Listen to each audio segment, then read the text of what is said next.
안녕하세요, 여러분. 이번 시간에는 어, 계속 중국에 대한 역사를 배울 텐데, 이번에는 한나라의 역사에 대해서 함께 배우도록 하겠습니다. 우리가 진한이라고 하는 나라를 함께 묶어서 배우는 이유는 그 두 국가가 비교하면서 학습하기 굉장히 적절하고, 그리고 또 공통점과 차이점이 좀 이렇게 비교해 볼 포인트들이 많기 때문에 그렇습니다, 여러분들. 그래서 그런 부분들을 조금만 이해를 해주시고 함께 배워보도록 합시다, 여러분들. 그래서 이 진이 멸망한 다음에는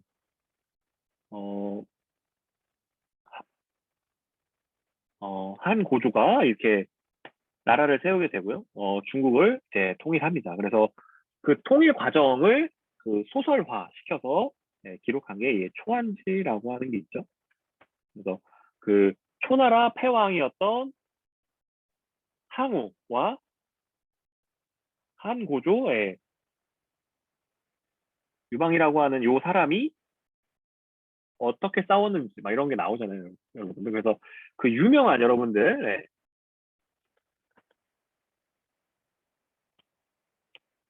패왕별이라고 하는 경극이 있어요, 여러분들. 그래서 그게 이 초안지에서 패왕이 마지막에 그 자기의 그런 부인, 여자친구 뭐 이런 관계였던 그 여인을 떠나보내면서 이렇게 슬퍼하는 그 모습을 경극으로 만든 건데, 여러분들 나중에 그 이게 영화화된 것도 있거든요, 여러분들. 그래서 그런 것들도 한번 찾아보시고 하시면은 이 중국의 역사를 좀 더 살아있게 이해할 수 있는 것에 도움이 될 거라고 생각합니다. 그래서 한나라가 여러분들 이제 성립이 되게 되는데 기원전 202년에 그래서 한 고조는 수도를 장안으로 정하고 군국제를 시행하게 됩니다, 여러분들. 자, 군국제는 옆에 있는 그림을 통해서 다시 한번 좀 설명을 해볼게요, 여러분들. 첫 번째, 자, 진나라가 했던 제도가 뭐였죠? 군현제였죠. 군현제를 일부 시행합니다. 그렇지만 이 강력한 군현제를 시행하면서 지방의 격렬한 반대를 겪다가 무너졌다라고 이 한나라를 만든 이 건국 그런 뭐 귀족들이나 뭐 황실이나 이런 사람들을 생각했기 때문에 봉건제적 요소를 가져다가 섞습니다. 그래서 반반 섞은 거죠. 그래서 하이브리드 시킨 거예요. 그래서 군국제라고 하는 거는 주의 봉건제와 진나라의 군현제를 절충한 것이다. 그래서 특정 지역, 중요한 지역, 뭐 국경에서 외적이 침입이 나타났거나 이런 지역에는 예를 들어 그 군현제를 하고, 그리고 건국에 정말 이렇게 혁혁한 공을 세운 그런 사람들은 왕 근처에다가 이렇게 봉투를 분배해서 이게 조금은 이 진나라의 제도와 주나라의 제도의 그런 단점들을 최대한 약화시키면서 시너지를 내보려고 하는 그런 제도였다라고 알아주시고요. 이 군국제를 시행하게 되는데, 그렇지만 점차 제후들을 제거해 가게 되고요. 토사구팽이라는 말이 나오잖아요, 여러분들. 그래서 그런 것들을 통해서 제거해 나가게 되고, 이 한나라 무제 때라고, 이 무제라는 임금이 또 중요한 임금인데, 이 그 한나라를 이 세우신 분과 더불어서 한 무제 때가 되면 전 국토를 군현제를 확대하게 됩니다. 그래서 중앙집권 체제가 이게 확립이 되고요. 그래서 무제는 동중서의 건의로 유교를 정치적 이념으로 예, 통치 이념으로 채택을 하고, 그리고 황제 중심의 정치 체제를 확립해 갑니다. 그래서 영토 확장에도 그 힘을 쏟아서 북쪽으로는 흉노를 치고 서쪽으로는 동맹군을 찾아 장건을 대월지까지 파견하는 이 서역 영역을 확보하게 됩니다. 이게 이 장건이라고 하는 사람이 정말 이게 삶이 드라마틱한데, 이분이 어떻게 됐냐면 이 흉노 뒤편에 나라가 있을 거야라는 이런 확신을 가지고 어떠한 그렇게 막 명료한 정보 없이 떠나게 됩니다. 그래서 떠나서 그 실제로 그 대월지라고 하는 그 흉노 뒤편에 있는 그 어떤 나라와 만나고 돌아옵니다. 근데 가는 과정에서도 흉노한테 이렇게 인질로 잡히기도 하고요. 돌아오는 과정에서도 흉노한테 인질로 잡혔지만 계속 탈출을 하면서 한나라로 돌아와서 일종의 중국에서 그 중앙아시아를 거쳐서 중국 중심으로는 이 서쪽 그 어디엔가로 있을 법한 나라들이 존재한다라고 하는 걸 알게 되고, 그것 때문에 이 비단길이라고 하는 이 동서교역로가 이렇게 최초로 생기게 되는, 그 이전에도 있었지만 이렇게 좀 공식화되게 되는, 네, 그런 결과를 가져오게 되고요. 그리고 남월, 그러니까 지금의 베트남이라고 생각하시면 됩니다. 그래서 베트남을 멸망시키고, 네, 그래서 이 군을 설치하기도 하고요. 그리고 이 한무제 아저씨가 또 했던, 네, 정책 중에 핵심이 뭐냐면, 여러분들 우리나라 역사가 닿아 있는, 네, 고조선이에요. 그래서 이 고조선이라고 하는 나라를 이 한무제 때 침략해서, 그러니까 정벌을 해서 무너뜨리고 여기다 설치한 게 네 개의 군현, 그래서 한사군이라고 하잖아요. 그래서 그렇게 좀 알아주시면 좋을 것 같습니다. 그래서 어, 진나라 때보다 더 커진 거죠, 영토가. 예, 진나라 때는 요만큼이었는데, 무제 때의 영토가 더 커진 거죠. 무제 즉위 시기보다, 예, 한해 최대 영역이 더 커지니까요. 이게 점차 이게 정복을 한 거죠. 그래서 그렇게 좀 알아주시고요. 그리고, 예, 전매제라고 하는 거가 들어오게 되는데, 이게 지금도 담배인삼공사라고 해서 여러분들 공사가 그 생산권을 나름 독점하고 있는데, 한국 내에서는 이게 왜 그러냐면 세금을 꾸준하게 거둘 수 있는 한 부분이기 때문에 그렇습니다, 여러분들. 그리고 균수법이라고 해서, 예, 지방 특산물을 조세로 거두어서 물자가 부족한 지방에 팔아서 이 유통을, 어떻게 보면, 예, 이건 물가 안정을 시킨 거고요, 균수법은. 그리고 평균법이라고 하는 거는, 예,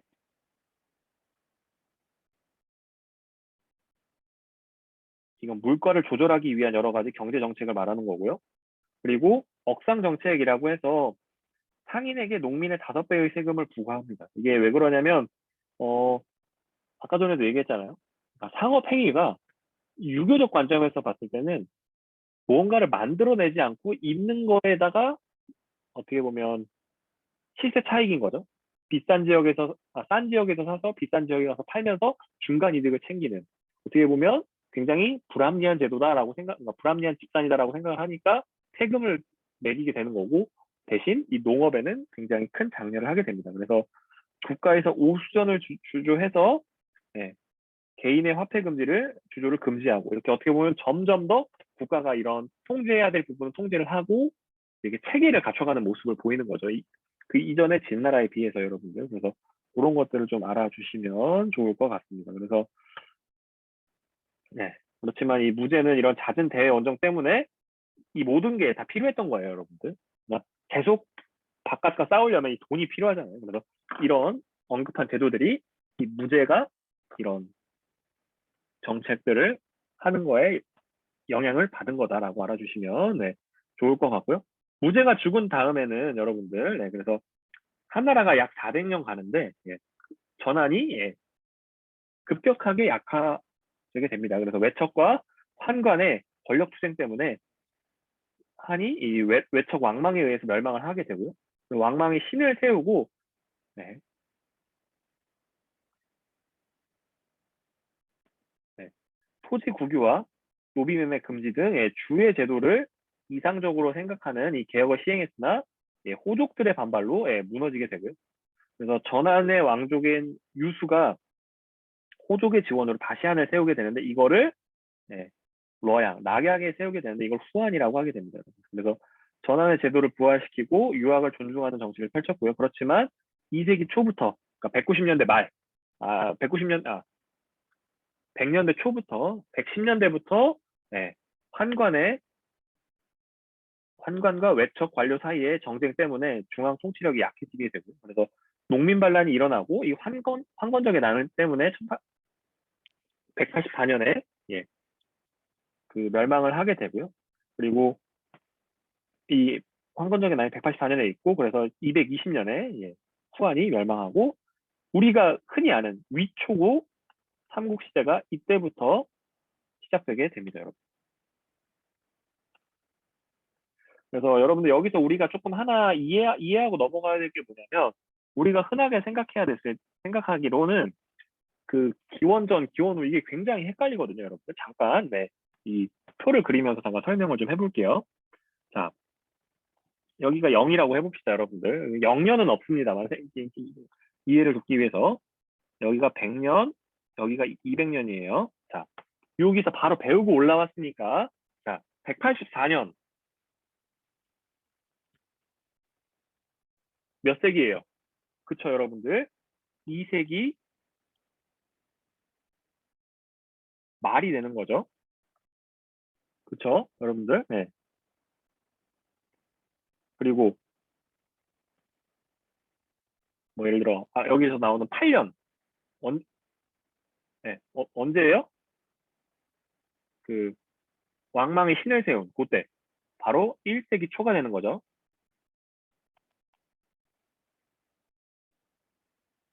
자, 그러면, 마이너스 100년은 없습니다만, 기원전 100년을 편의상 마이너스 100년으로 표시를 해볼게요.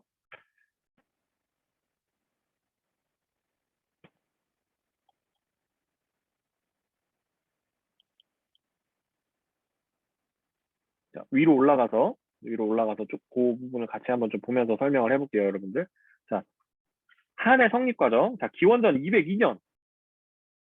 언제예요? 여기죠?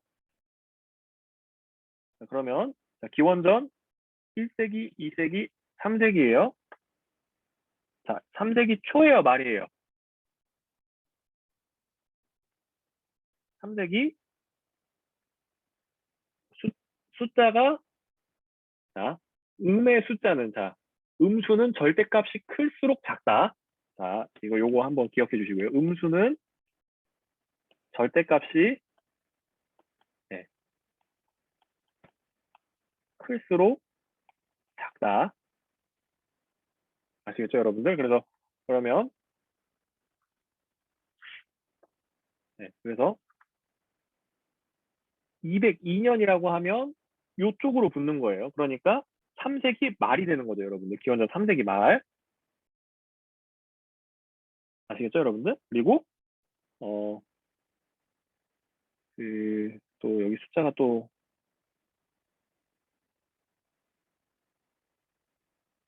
어디 나오지?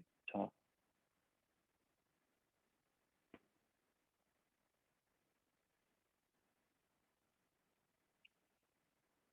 그리고 그 202년이 여기 있고요. 그리고 그 위에서 잠깐 좀 보고 내려오면, 자, 기원전 221년에 통일을 했다.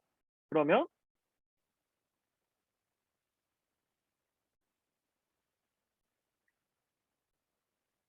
똑같이 이게 50년을 기점으로 이렇게 초냐 말이냐를 이렇게 나누는 거니까요, 여러분들. 그 3세기 초에 멸망을 하고 거의 3세기가 끝나갈 무렵에 바로 한나라가 건국이 됐다라고 여러분들이 좀 아셔도, 네, 좋을 것 같죠, 여러분들. 이게 30년 단위로 나뉜다면 나눠도 이게 30년 다 안에 들어가는 거니까요, 여러분. 그래서 그렇게 좀 알아주시면, 네, 좋을 것 같습니다, 여러분. 그래서,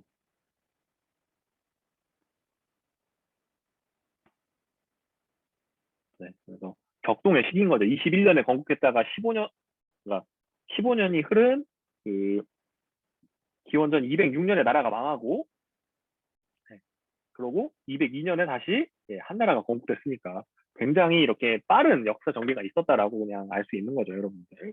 참고적으로 이렇게 좀, 예, 그래서 좀 알아주시면은 좋을 것 같습니다. 그래서,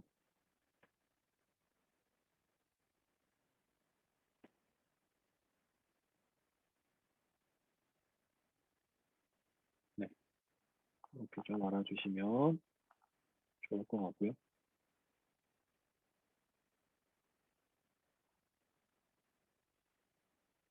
다음으로 넘어가세요. 자료 분석 여러분들 다 해봤죠, 여러분들? 그래서 자료 1번. 참고로 진해의 통일 정책을 정리해 보자. 통일 정책, 예, 이거 정리되어지죠, 여러분들. 1, 2, 3, 4. 1, 2, 3. 그러니까 그리고 지도까지 해서 네 가지. 그래서 요거를 그냥 참고적으로 다시 한번 봐주시면 될 것 같고요. 사실 이해 부분에서 그 진시황제와 한무제가 통치 이념으로 채택한 사상을 말해보자. 이거는 안 올라가고 한번 말해봅시다, 여러분들. 이거 진짜 바로 나와야죠, 여러분들. 법과 사상과 유가 사상. 그래서 두 가지가 어떤 차이를 그러니까 어떤 차이가 있는지를 비교 분석할 수 있어야 됩니다, 여러분들. 그리고 세 번째, 자, 군현제와 군국제를 비교해 보자. 자, 그래서 제가 얘기했었죠. 자, 군현제, 군국제만 비교하면 우리가 헷갈릴 수가 있어요, 여러분들. 그래서 우리가 딱 그 도표를 정리하거나 할 때에는 봉건제도, 군현제도가 있고 그 사이에 군국제가 있다라고 하는 요렇게 이렇게 딱 정리를 해 놓으셔야 여러분들이 네, 최소한의 이런 개념상의 오류를 피할 수 있게 됩니다, 여러분들. 그래서 그런 것들 좀 해주시고요. 그리고 자료 2번에서 보시면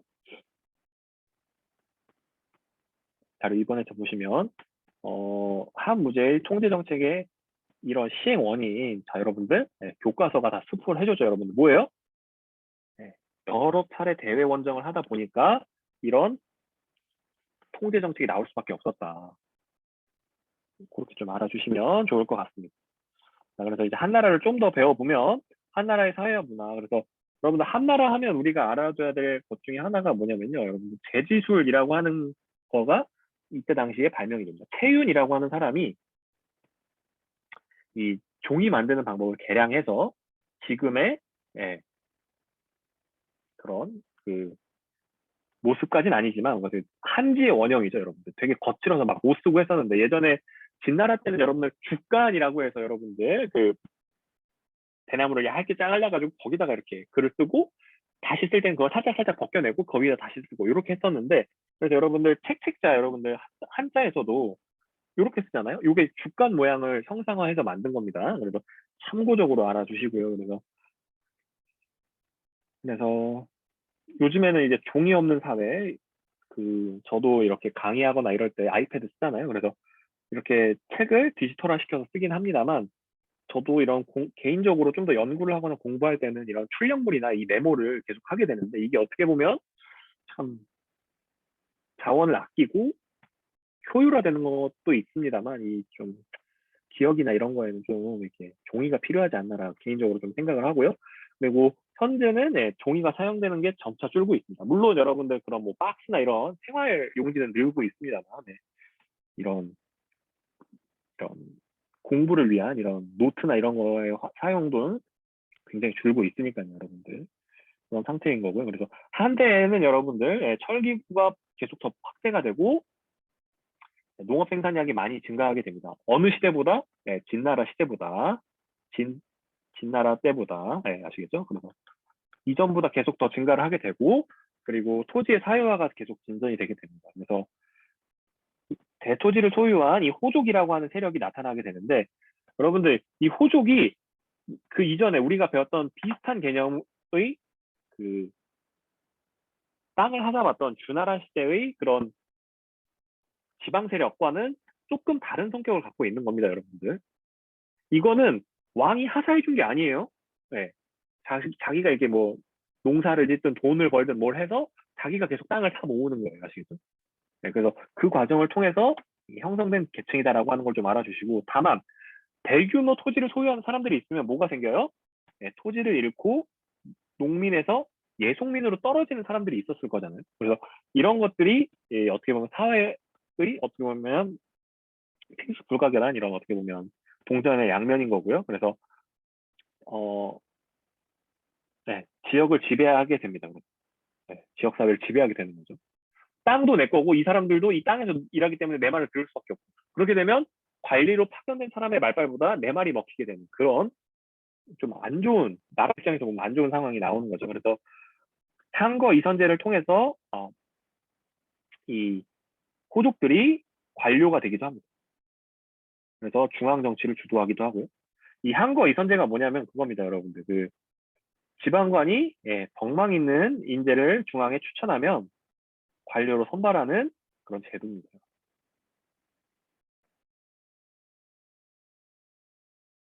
그래서 유교의 도덕, 예, 효와 청렴이라고 하는 두 가지 잣대로만 평가를 하는 거예요.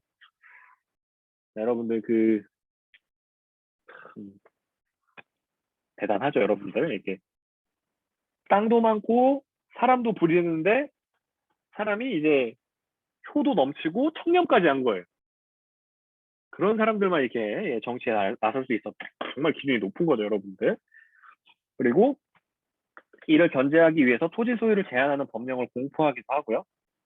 네, 토지 소유를 제한하기도 하는 법령을 만들기도 하고 네, 중농 억상 정책을 시행하지만 네, 한번 이렇게 사회가 변화하기 시작하면 이걸 막을 수는 없게 되죠. 그리고 춘추전국 시대 이래에 분화되어 있던 모든 것들이 짧은 통일이 있었던 지금도 물론 통일을 했지만 400년 동안 같은 나라로 계속 존재를 하다 보니까 이 전통 문화의 기틀이 마련됩니다, 여러분들. 그, 그 한자 할 때 그 한자가 그 한나라 할 때 한자랑 똑같은 거 알잖아요, 여러분들. 네. 뭔 말인지 알죠, 여러분? 한문 할 때 그거. 네, 그래서 한나라 한자라고도 부르기도 하는데 우리가 음과 훈을 그래서 그렇게 알아주시고요.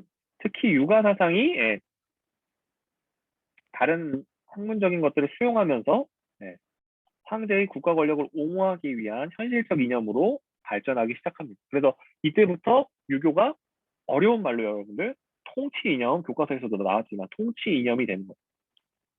예, 이거를 그 정치, 그러니까 나라를 다스리는 거에 활용하는 이런 시스템이 되게 됐다. 그리고 무제는 오경 박사를 두고 학교를 세워서 유교를 보급하고, 예, 예, 유교를 보급하고, 예, 그래서 유교적素養을 갖춘 이들을 관리로 선발하는 제도를 예, 도입했다. 그래서 자료 3번을 보시게 되면 예, 천인 상관설 그래서 하늘이 어떤 일을 지켜 세워 제왕을 만들 때는 인력으로 하지 못하는 현상이 반드시 저절로 나타나는데 바로 천명을 받는 것이다. 동중서의 천명사상이 그 맹자에서부터 이렇게 유래를 하긴 합니다. 참고적으로 알아두시고 그래서 제왕이 방탕하고 나태해지면 나라가 쇠하고 백성을 통솔하여 다스리지 못하게 되니까 재앙이 발생을 합니다. 그래서 제왕은 하늘의 뜻을 받들어 정치를 해야 됩니다. 따라서 덕과 교화의 힘을 빌려 형벌의 힘을 다스리지 않습니다. 그래서 대놓고 까는 거죠. 진나라를. 우리는 진나라랑 다르게 제대로 하고 있습니다. 라고 하는 거고요. 그래서 그런 것들을 하게 되고요. 그리고 분서갱유 이후에 예, 훼손되었던 여러 경전들을 복원하고 경전의 뜻을 풀이하고 주석을 다는 이 훈고학이라고 하는 거를 유교의 주된 흐름으로 이렇게 만들어내게 됩니다. 나중에 여러분들 이 훈고학을 조금 더 뛰어넘게 되면 여러 가지 스펙트럼이 나오거든요. 유교라고 하는 거에서 내부에서 뭐 훈고학, 양명학, 뭐 주자학, 뭐 이런 성리학 이런 것들이 쭉 나오게 되는데 그런 것들은 제가 다시 한번 이제 그 해당하는 것들이 좀 나올 때 조금 더 정리를 해서 만들어 보도록 하겠습니다. 정리해 보도록 하겠습니다. 지금은 일단 진나라가 유교를 한번 짓밟았기 때문에 그걸 극복하기 위해서 분서갱유를 그러니까 훈고학이라고 하는 것들이 나왔다라고 하는 걸 여러분이 알아주시면 좋을 것 같고요. 그리고 민간에서는 이런 토속 신앙들도 계속 존재를 했고요. 그래서 도가 사상과 결합하게 되면서 네, 오두미교와 같은 뭐 이런 네, 민간 신앙도 예, 발전을 했다. 그리고 또한 이 후한대에는 네, 드디어 이제 서역이 나오기 시작하죠. 이 동서교역론을 통해서 불교가 들어오게 됩니다. 이런 여러 가지 것들이 예, 발전을 했다. 정치적인 부분, 경제적인 부분, 그리고 사회적인 부분, 그리고 문화적인 부분까지. 그래서 그렇게 알아주시고, 자, 여러분들, 지금 저희가 세계사 시간이잖아요. 어떻게 보면 그 당시 판 세계사를 정리한 그 기록이 바로 이 사마천의 사기예요.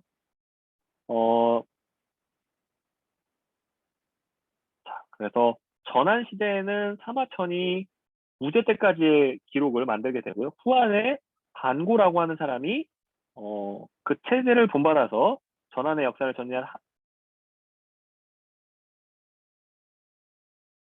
한서를 짓게 됩니다, 여러분. 그리고 네, 그래서 여기서 보면 기전체 방식이라고 하죠, 여러분들. 그래서 중국 역사 소설의 모범이 됩니다. 그래서 다른 다 있잖아요. 뭐 이 이후에 나오는 거 있잖아요. 최초로 그 사마천부터 이게 기전체로 쓰다 보니까 요걸 그대로 영향을 받는 거예요. 뭐 우리가 흔히 아는 뭐 명사, 원사, 청사 그리고 또 송사 이런 것들 있어요. 송나라의 역사 그리고 또 뭐 당사, 신당서, 부당서 뭐 이런 거 있는데 어쨌든 그런 것들의 대부분의 양식이 이 기전체 양식을 따르게 되고요. 그리고 후한 때에 이 채윤이 이 제지수를 개량해서 학문과 사상에 발전된 거를 계속 기록으로 남기고 후대에 전파할 수 있는 그런 기틀을 마련하게 됩니다, 여러분.